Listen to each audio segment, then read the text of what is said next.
بغيت نوصل واحد الميساج، راه كنتحاسبوا ونقول لكم اللي دا شي اطاد الارض شي مشروع اللي كان مخصص شي حاجه راه ما غنتفارقوش معاه وغنرجعوا للماضي كامل نتحاسبوا مع الناس باش نكونوا واضحين. اللي دا شي طرد الارض اللي ماشي من حقه خصو يردها، ومن الاحسن يردها قبل ما نوصلوا معاه لان نوصلوا لخزيت باش نهضروا بالهضره ديال الدارجه.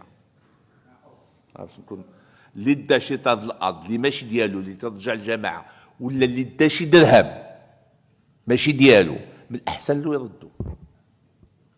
وراه في الدار البيضاء راه بدينا مع مجموعه الناس وحنا غنمشيو حتى الاخر. اللي دا شي درهم ديال الجماعه الترابيه اللي ماشي من حقه يديها، من الاحسن له يردها، يردها بالخاطر امين، غيردها بزز غيردها بزز.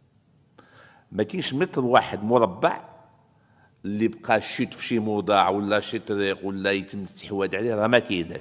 راه كاين ناس خدامين اليوم في الدار البيضاء ويخدموا مدن اخرى، وكنقول لكم اللي دا شي طرد الارض ولا دا شي درهم، من الاحسن له انه يردها عن طيب خاطر، ودا ما رداش عن طيب خاطر يردها كيف تنقولوا بزز منه.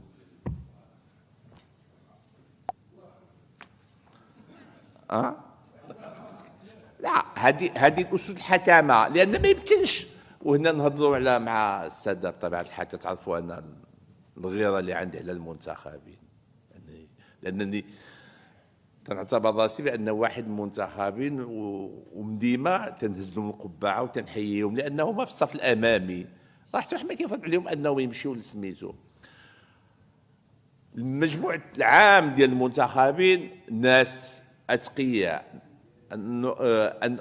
كيف كيقولوا انقياء ولا نزهاء، الناس اللي عندهم غيره على الوطن. الناس هذه مساله مفروغ منها، لكن كاين واحد ماشي قليه، بعض مع الاسف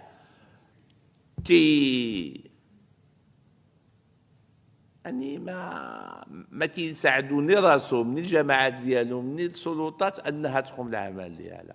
الناس كيقوموا الواجب ديالهم على اتم وجه، وكيجي واحد كيسمح في حق الجماعه، راه ماشي حقه هو باش يسمح فيه، حق المواطنين، ما عندوش الحق يسمح فيه. هذاك اللي ما كيرفعش دعوه خصو يرفعها، راه كيدير الظلم. هذاك اللي خصو يمشي للاستئناف وما كيمشيش، هذاك اللي خصو يمشي للنقد وما كيمشيش، هذاك اللي كيتفاهم باش يخلص واحد الحاجه اللي ماشي من حقه يخلصها، هادو هما اللي كيسبوا المشاكل المنتخبين اللي هما نزهاء. هادو خصنا نحاربوهم وخصكم نتوما تحاربوهم معنا.